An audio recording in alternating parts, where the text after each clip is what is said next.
actually has your whole head in there. You mean you probably didn't have all my hats on? Dang it.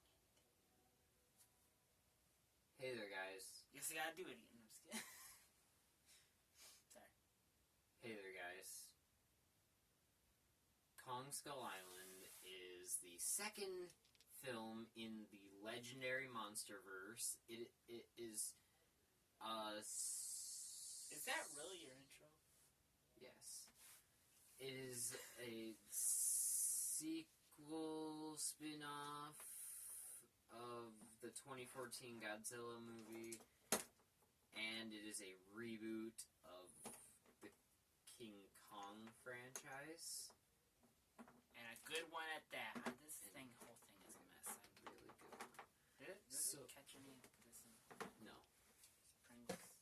Kong Skull Island, it technically takes place before Godzilla. It's set in 1973, right after the Vietnam War, and it tells the story of this group who go to this uncharted island in the South Pacific called Skull Island, and they start dropping these bombs, and they encounter the king of the island, Kong, a giant ape. So, this movie. First off, before I say anything, and I'll expand on this more in a video I'm doing on my separate channel, my Brandon Grice channel, but, I did not have fun watching this movie at all. Well, I wouldn't say at all. There were a few points during the movie that I enjoyed. But my God, there were these 3 ladies sitting next to me, and it was reserved seating, so our whole group was scattered. It was me, Mason, his 2 brothers, and his mom, and we were all scattered throughout the theater, because they only had like 2 seats here available, 2 seats here available, then 1 seat there available. So, we were all scattered, and I was stuck in a seat next to these 3 ladies who, for some reason, I think they just thought they walked into a movie theater, and then they just walked from that movie theater and magically teleported into their living room. That must have been what they thought, because they were talking the whole time, and it wasn't even whispering. Like, I mean, I sometimes talk during movies, but I at least try to get in close to the person I'm trying to talk to, and I do a light whisper. Ooh, he's in close. Shut up, Mason. I do a light whisper. These people, they were talking at the level I am talking right now, except maybe a tiny bit quieter. And, overreaction much? Oh. It's so funny. I'll tell the whole story later, but I'm just gonna leave it off at that. So, but that kind of ruined the whole experience for me, basically. Every time they said something or are loud and obnoxious, he would look over to me and just give this look. And like, I was just so angry. I was so angry. But, yeah, I didn't enjoy the action sequences or the thrilling sequences that much because they were just so loud and obnoxious, and it just ruined it. It just takes you out of it. Yeah. I'm not acknowledging you right now. But, that being said, I really thought this was a good movie. Oh, it was awesome. I loved it. It was awesome. Really good movie. It's great. I mean, yeah, the characters kind of suck. I mean, not all of the characters, just mainly a lot of the supporting characters. Like, the soldiers, they kind of suck character-wise. I liked all the characters in the movie. I thought they were all likable in one way or another, except Samuel L. Jackson. Well, yeah, because he plays kind of the bad guy. Yeah, he's basically the bad guy in the movie. And, I have to say, out of all the characters in the movie, I think if I was going to pick the characters that I cared about the most, Samuel L. Jackson, John C. Reilly, who plays a really great role. He plays this guy who's been stuck on the island since World War II. That's cool. He's been on this island for like 28 years. And he's got many clever jokes. He's got a wife and kid at home that think he's dead. And they actually touch on that later in the movie during the end credits, and that was actually a really heartwarming ending to the movie. Yeah. I thoroughly enjoyed the ending of the movie.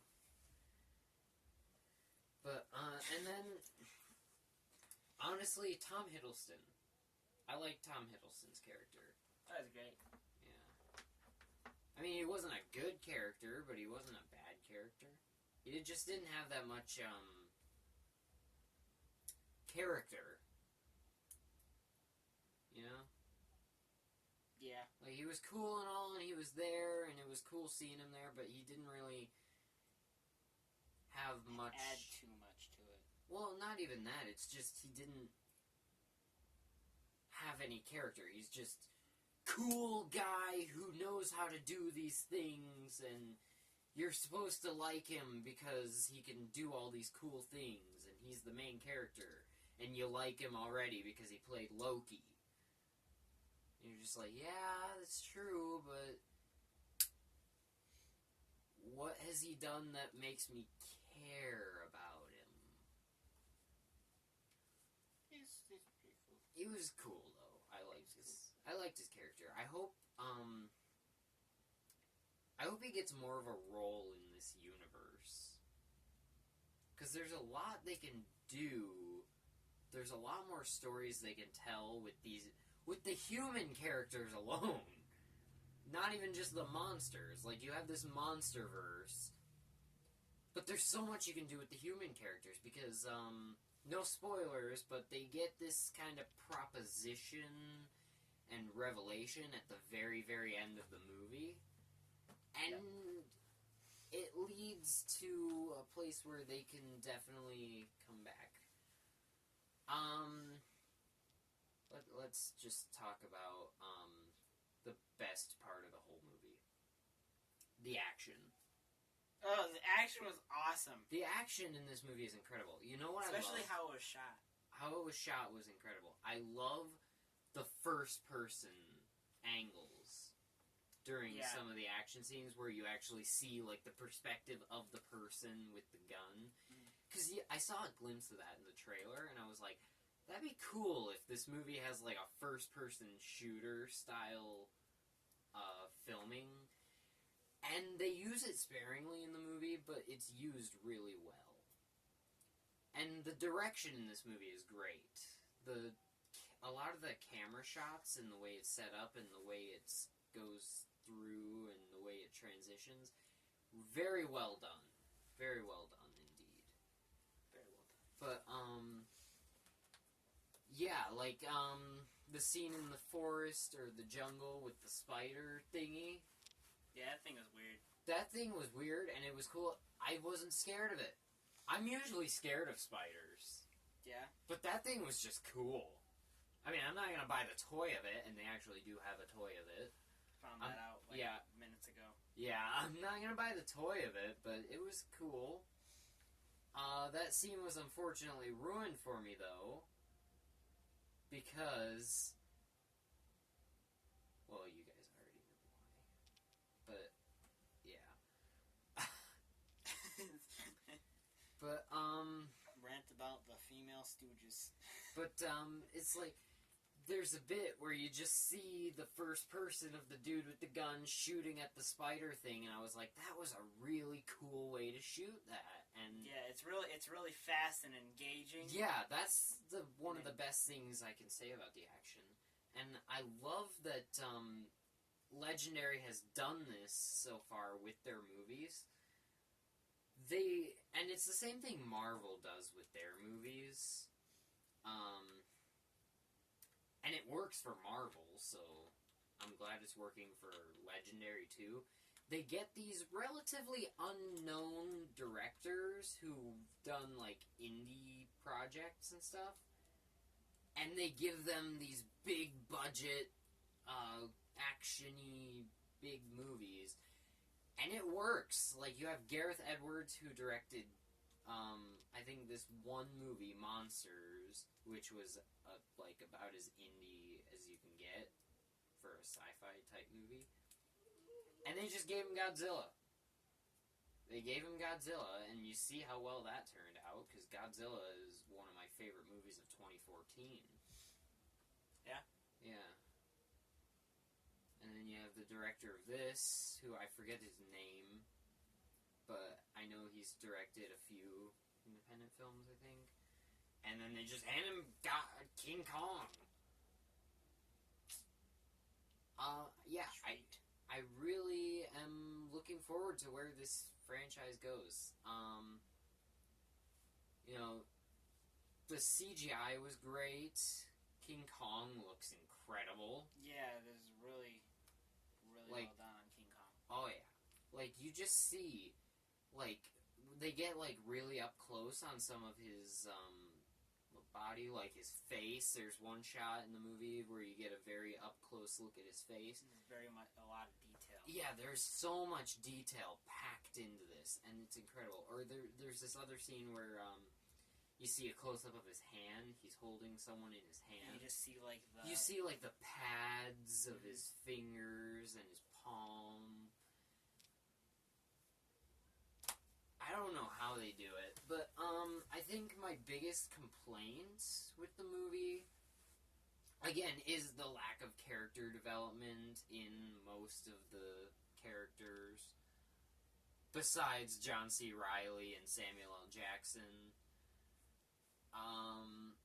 And honestly, the CGI on the skull crawlers wasn't amazing. It was iffy at sometimes. It was good. But it was still pretty good. It was good. It was convincing. It never took me out of the movie. It was just like, yeah, that's CG. That's not actually there. But it wasn't horrible. It wasn't anything like some you'd be like, that looks like it was made in the 90s. Like the 98 Godzilla. Yeah. Yeah.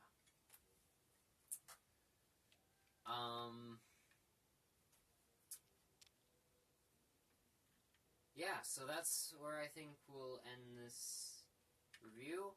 I'm gonna give Kong Skull Island an A-. Not a perfect movie, but what movie is perfect, you know? Yeah. Yeah.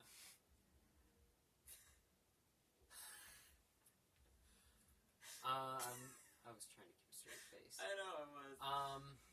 So yeah, what are you gonna do? Or is there anything else you wanna say? I think it was a good movie. It was great. It was very engaging. It was very interesting. The story was pretty solid. I give it an A. Alright. Well, thank you guys for watching this video. Don't forget to leave a like. Comment on if you saw Kong Skull Island and what you thought. And also leave a like for Mason's many accessories. I progressively got more and more as the video went on. Yeah. Bye.